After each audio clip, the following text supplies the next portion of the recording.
Commissioner Leonardo, I was absent in the first two hearings, and one of those hearings you were already invited here to this committee. Tama ba?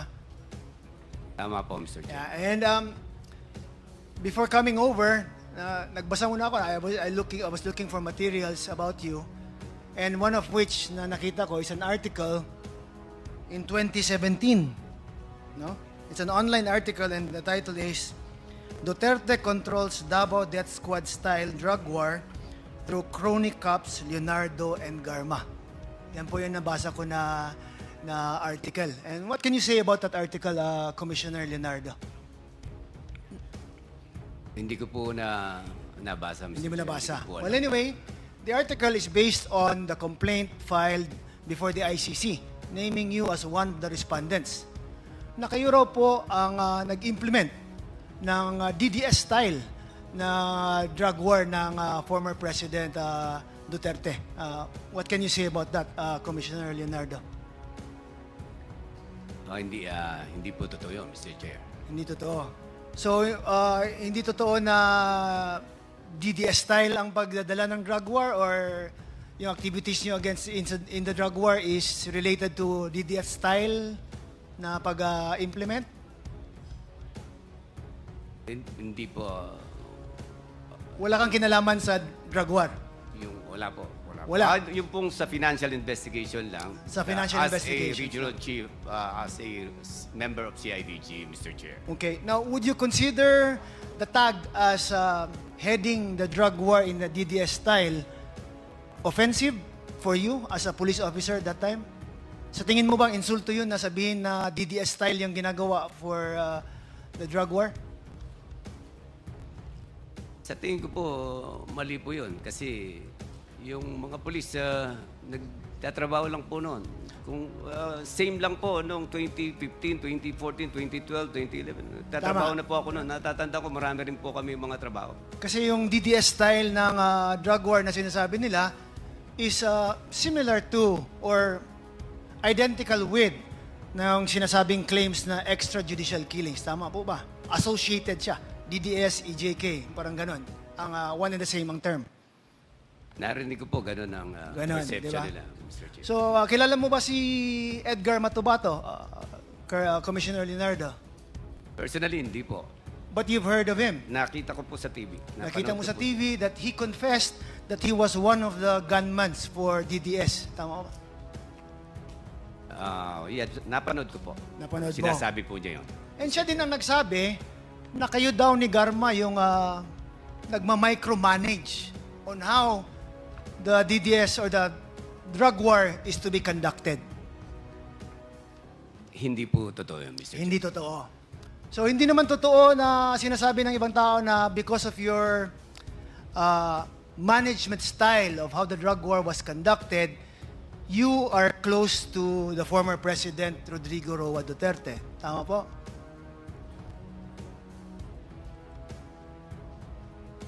Actually,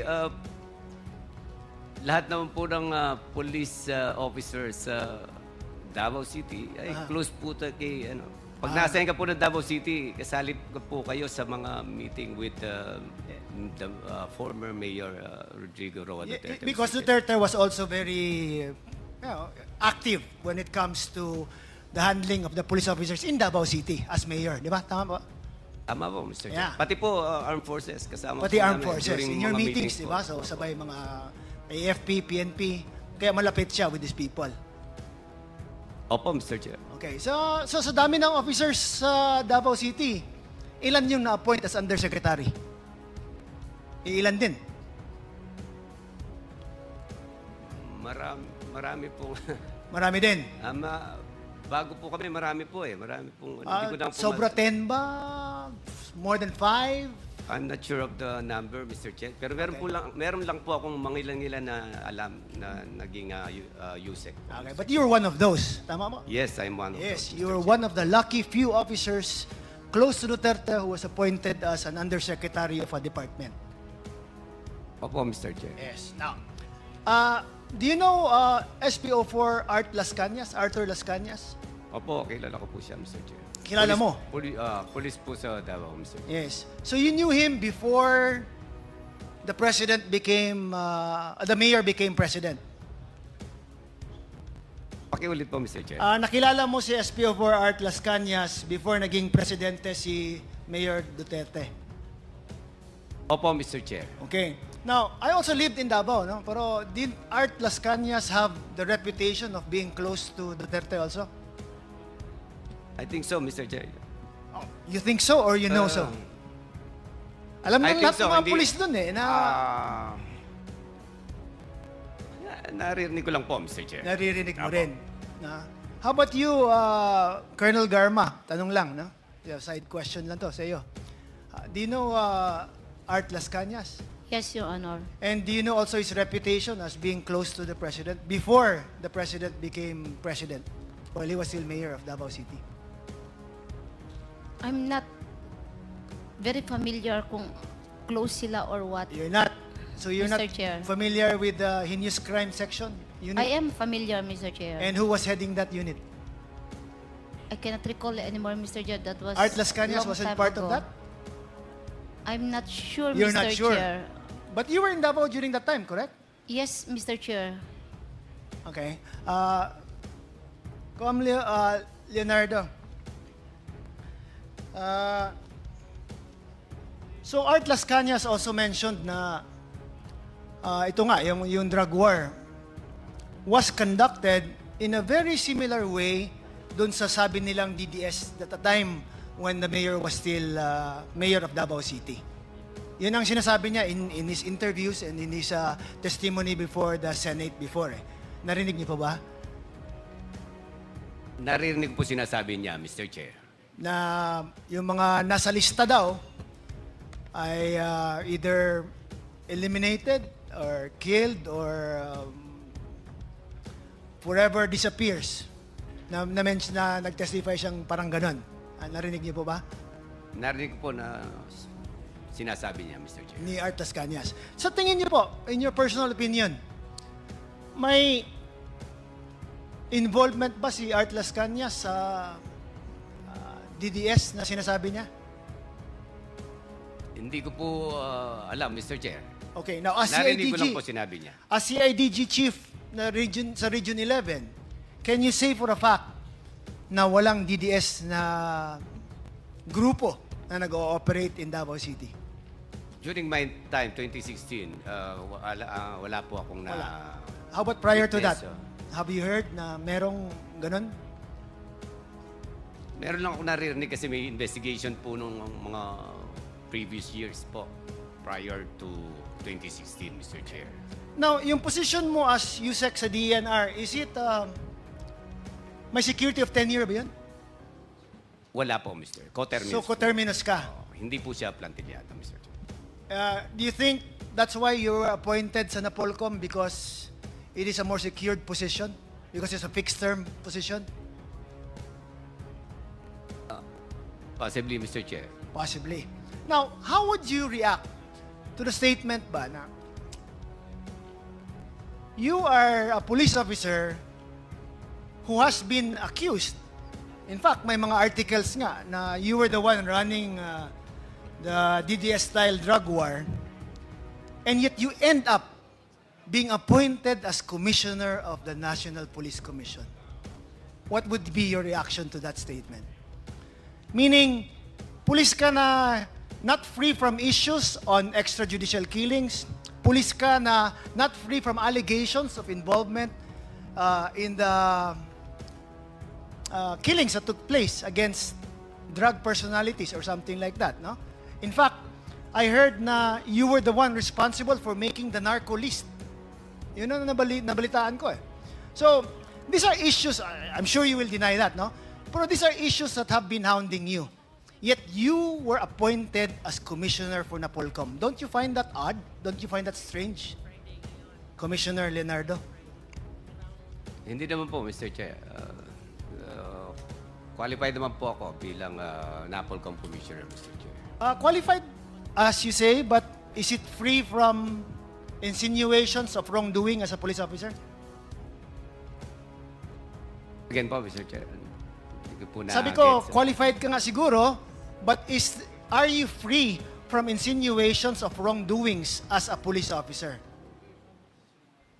Based on the article and yung mga naririnig na mga kwento-kwento about your participation or your role? Mga insinuation po niya, mga opinion po nila yan, Mr. Chair. Wala po akong masasabi tungkol doon. But no case was filed against you naman? Wala po. In relation to the insinuations? Wala naman Wala po, naman. Mr. Chair. Okay. Now, Colonel Garma, you were appointed as OIC Cebu Police Chief in the year 2018 na po ba? Yes, Your Honor. 2018. Now, prior to your stint as OIC Police Chief in Cebu City, who was then the Police Chief of Cebu City? Colonel Doria, Mr. Chair. Colonel Doria. Your Honor. Now, there are allegations kasi that when you took over as Police Chief of Davao City, doon umakyat yung patayan sa Cebu City in relation to the drug war. What can you say to that? Mr. Chair, during my stint, I intensified police operation po. 24/7 po ang patrol ko in those area na identified na drug den. Okay. So, since po na more aggressive po yung patrol, marami po kaming nahuhuli at na-aaresto po At na involved sa drugs po. How about the deaths po? And- My question is related to the deaths that occurred. I cannot recall, Mr. Chair, kung may mga deaths during police operation, but definitely I'm sure kung mayroon pong mga ganun sitwasyon ay nasunod lang po yung rules of engagement Okay, of question. defense po. The drug war started in the year 2016. Tama po ba? 2016, when President Yes, Duterte took over. yes, Your Honor. So there was a year and a half siguro na iba pa yung Chief of Police sa Cebu when the drug war started. Before you took over, 2018 ka na eh. Yes, Your Honor. Okay. So now, if we are to compare the number of deaths sa Chief of Police na pinalitan mo at saka sa term mo, who do you think had more deaths? You or yung pinalitan mo? Mr. Chair, during my time, It's a categorical question naman. Sino mas maraming patay? Mr. Chair, it depends sa performance ng city director. If I'm just asking you po, I cannot... ilan ang namatay? Saan mas marami namatay? In your term, let me finish my question po. Was it during your term as the Chief of Police of Cebu City or was it during the other guy whom you replaced? I cannot answer it, Mr. Chair, because I don't have the statistics. Okay. So if we've secured the statistics and show it to you, na sa panahon mo, sobrang daming namatay sa Cebu. That's one of the reasons why Mayor Tommy Osmania was complaining about you. How would you react to that?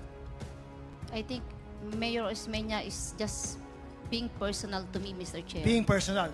Mr. Chair, I think it's important, Mr. Chair, that we also invite the former Mayor Tommy Osmania to testify before this committee as far as Colonel Garma is concerned, Mr. Chair. I so move, Mr. Chair. There's a motion to invite former Mayor Tommy Osmeña Yes, in the Mr. next Chair. hearing of the Quad. Duly seconded. Hearing no objection, the motion is carried. Comsec, please extend the invitation to the former Mayor of Cebu City, Mayor Tommy Osmeña. Thank you, Mr. For my last question, Mr. Chair, I'm just gonna Please proceed. tie something up. Yung mga testimonies ng mga nandito, especially with Colonel Padilla and Colonel Garma, they both said that at one point in time, Colonel Padilla was in the office of Leonardo, and Colonel Garma confirmed that she saw Colonel Padilla in the office of Commissioner Leonardo. Yet, Commissioner Leonardo still denies having had Colonel Padilla in your office and that you've never met Colonel Padilla before. Tama po ba? Tama po, Mr. Chair. So now, how would it be na one person says that I was there, another person, unrelated whatsoever to Colonel Padilla, confirms the presence of that guy and her presence also in that office, and then all of a sudden you say, that did not happen. So are you saying po that Colonel Padilla and Colonel Garma are both lying even if they are not really helping each other out as far as to their presence in your office, Commissioner Leonardo? Mr. Chair, sa natatandaan ko po, wala po. Sa natatandaan mo lang. So you never recall having them both there. Hindi po, wala po akong maalalang ganun po, Mr. And Chair. even if Colonel Padilla under oath executes an affidavit that I was there, Colonel Garma, under oath in her testimony now, says that she saw Padilla there. You still deny it? Or just not remember it? Baka po nakita niya si Padilla sa office ko, Mr. Chair. Hindi ko po wala. But you don't know Colonel Padilla personally? Hindi po, hindi ko. You've never met him other than in this committee hearings? Nakita ko po siya nung unang hearing. Sa hearing na? Magkatabi po kami But rito. never in Davao, never in any other Never place? po, Mr. Chair. Thank you, Mr. Chair. Mr. Chair. Thank you, Congressman Flores. Yes, Congressman Paduano. Hindi, just an interjection, Mr. Chair, with regards to the query made by Congressman Kit Flores to Colonel Leonardo. Colonel Leonardo, ano po? So, again, you deny that you know Colonel Padilla. Opo, na-meet ko lang po Okay. dito. Ito na naman. Tinatanong, please answer me directly. Colonel, please. Opo, Mr. Chair. Do you know CO3 Jake Carabe? Oh, yan na naman. Hindi mo na matandaan. Naalala ko po. Oh, kilala mo? Kilala ko po. Member po siya ng club namin po. Oh. Member ng Member po ng club ng... Colonel Padilla, do you know CO3 Jake Carabe? Yes, Your Honor. Okay. Mr. Chair. Now you know Jake Harabe, but you don't know Colonel Padilla, CO3 Harabe. Alam ko na po yung kwento, Colonel. Better cooperate. Oh, now you're telling this committee that you know Jake Harabe because of the club, but you never know personally Superintendent Padilla. Anyway, Mr. Chairman, as for now, doon lang po muna. Let us see in the next hearing. Okay, thank you, Congressman Paduano. The next to interpolate is Congressman Rog Gutierrez. You are recognized. Good afternoon. Thank you, Mr. Chair. Mr. Chair, karamihan ng katanungan ko po ay natanong na, but I still have a few siguro to clarify, and I won't belabor any of the points previously raised. I'd like to direct my questions po to Commissioner Leonardo, Mr. Chair. Mr. Chair, alam ko po siguro na banggit nyo na rin po na isagot nyo yung ibang mga katanungan dito, pero just to really test the witness and to really, see how consistent yung narrative is po. Can you relate to us po yung history of your career from the PNPA up to this incident when you were CIDG for the region? From the PNP, Mr. Chair, upon graduation, we were assigned at Special Action Force to undergo training. And then, 1998, Mr. Chair, I was assigned in November of 1998, if I'm not mistaken, Mr. Chair. I was assigned in Compostela Valley Province, Mr. Chair. And then I stayed there for 3 years, and after 2 years, I was reassigned back to Camp Crame CIDG for a short period, Mr. Chair. And then I was reassigned to CIDG 11 2001, Mr. Chair. And then I've been transferred from different region like ARMM, Region 10, and then back to Manila for a short period again, and then back again to Davao in 2008, Mr. Chair. Then on 2014 to 2015, Mr. Chair, if I'm not mistaken, I was reassigned back to NCRPO. And then in Manila, Mr. Chair. And then July of 2016, I was reassigned back to Region 11 CIDG, Mr. Chair. Thank you, Mr. Chair. So to clarify po, you've been nadestino po kayo sa Davao, Region 11, around 3 times, 3 separate periods. You have the CIDG 11 in 2001, and you were assigned in Region 11 in 2008, and then back to Region 11 in 2016. Tama po ba? Opo, Mr. Tama. Aggregate, how many years po kayo sa Davao? Sa Davao po, since 1998, pabalik-balik po. More or less, nasa mga more than 10 years po. Tansya ko lang po yun. More than 10 years po. Of course, you were not regional director yet then. I assume this is different positions, but most of the time, CIDG po talaga. Tama po ba? Mostly CIDG po ang pinakamahaba sa career ko as PNP member, Mr. Chair. Pasensya na po for the clarification. Di po ako kasi familiar with the organization of the PNP. Kapag po kayo ay CIDG, I understand merong region and meron rin po sa city. Were you assigned to the city for some time? Yes po, Mr. Chair. Anong Davao period po City. yun? Davao City mismo. Ito po ba yung sinasabi po ninyo na 2008 or yung 2001? 2001, hindi po ako chief, pero sa region po ng CIDG. Pero located in Davao City rin po yan. Opo. Iba yung kampo po nung CID, iba yung location ng CIDG region, tapos yung CIDG city, or within the same campo ba? Magkalapit lang po. Magkalapit. Almost magkalapit lang po. Okay. So 2001 sa region po kayo na-assign. Yung 2008 po, is this in the city or sa region? 2008, city po. City naman po City. to. And of course, yung 2016, regional head na po ito. Regional Regional head. Thank you. But in all these cases, Mr. Chair, the office is within Davao City po talaga. So you'd say, parang native ka na rin po ng Davao. Is that safe to assume? I reside po in Davao, Mr. Chair. Tubong Davao po talaga kayo, Mr. Chair. Tondo, Manila po. But upon graduation, dun po ako nakapag-asawa, dun na rin po ako nag-settle, Mr. Chair. So upon graduation. Upon graduation. So that would be 1998, correct po, Mr. Chair? Opo, Mr. Chair. So from 1998 up to now, you hold residence in Davao. Tama po ba?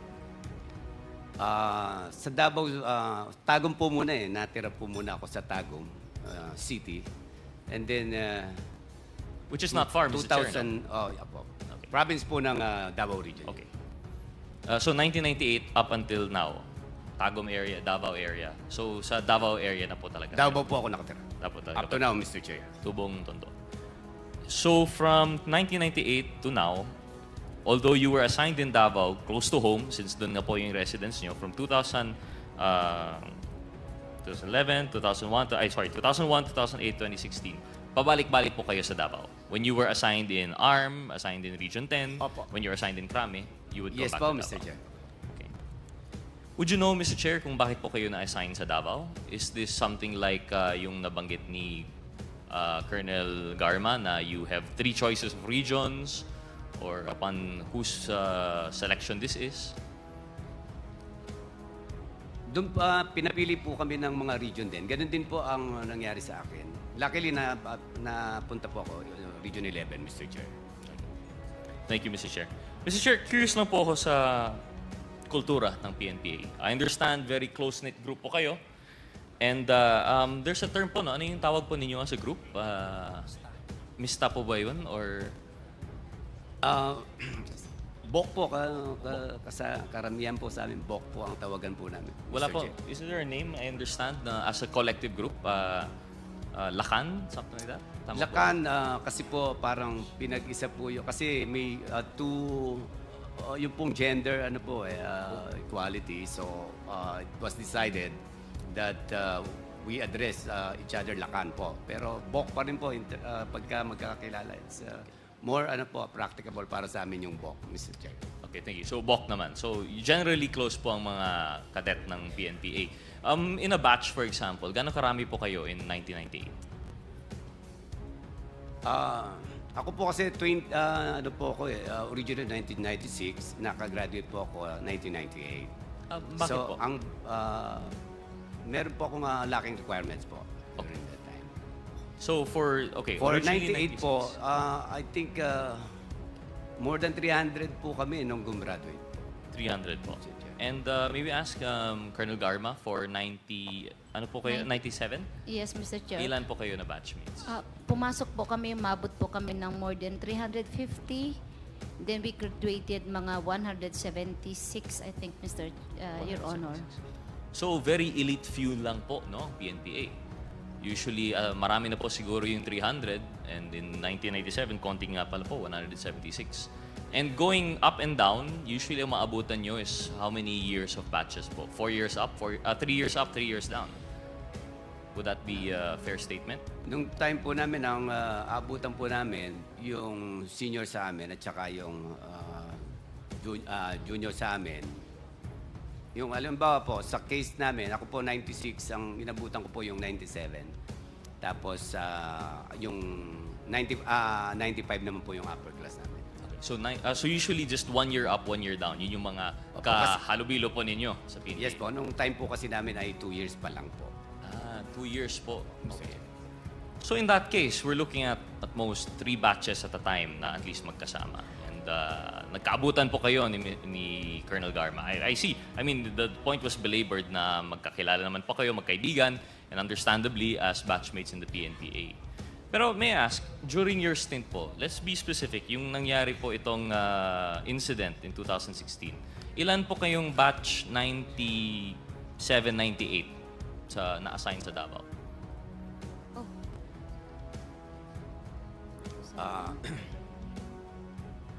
If I remembered it correctly, Mr. Chair, parang sa 98, parang 10 po. More or less 10 po. Mga 10 lang po. And yung sa 97? Mr. Chair, noong 2016, before my schooling, I think parang 4 lang ata kami, Mr. Chair. Yes. So yung magkakaabutan from PNPA to be assigned in a certain area, sobrang slim po yung chances nun, no? Kasi from 300, konti na lang po kayo sa batch. At most 300, 170. And of course, assigned to the different regions. Of course, it makes sense na kung with the officership being distributed, konti lang po yun. Mabibilang sa yung dalawang kamay kung sino po yung mga kasama nyo na classmate in the area at any given time. Yes, Your Honor. So, would that just be coincidence po siguro? In the way that the allegations have fallen upon, I'll ask po si Colonel Leonardo, sa opinion niya po. Ano po yung iyong opinion sa mga paratang na nandun po sa sinumpang salaysay ni, I believe yung sa iyo po, nabanggit po kayo ni Mr. Tan. How do you react to that? You deny it outright po, no? Yes, Mr. Chair. Would you have any idea po kaya, Mr. Chair, kung how would he even know your name? Or bakit kayo pa, of all the people in Davao, kayo pa po yung naituro ni Mr. Tan? I have no idea, Mr. Chair, bakit binabanggit niya yung pangalan ko, Mr. Chair. And together with Colonel Leonardo, si Mr. Tan also mentioned in his affidavit, paragraphs 3, 16, 17, also pointed to Colonel Garma. Colonel Garma, may I ask you po, would you have any idea bakit kayo po yung tinuturo ni Mr. Tan? Hindi ko rin po alam, Mr. Chair.